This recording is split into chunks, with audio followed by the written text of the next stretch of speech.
This video is about what all the different doctor ranks mean. So when you finish med school, you become intern, resident, registrar, and consultant.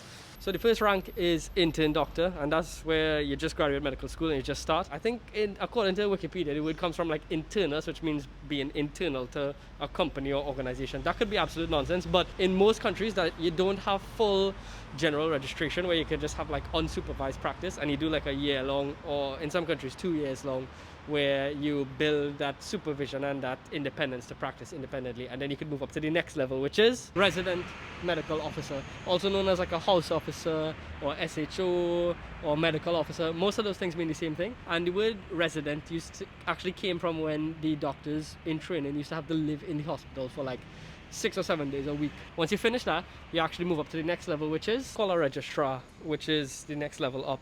And that whole thing actually came about mainly in Commonwealth countries, where they started to do more like detailed record keeping of patient files, and the registrars of like that level of doctor were more responsible for actually keeping those files. That's what I read online. I have done extensive research on Reddit and all these internet forums and stuff to find this out, and that's what I saw. And then once you finish that, well, if you finish that, you get to the final level, which is consultant. So that's like the final boss. So when you finish all your training and then you actually become a specialist, then you are called a consultant.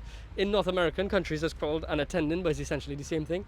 And the word consultant comes from the Latin word consultere, which means to consult or to advise. And those are all the levels, working from intern all the way up to consultant. There's also another one called fellow, where it's kind of like this in-between phase between like registrar and consultant, where you are just getting extra training until you become the final boss, which is consultant. And if you all want to know like how much each level gets paid or all these different things, let me know, because I did not know all this when I was training, and I think it's good information to have.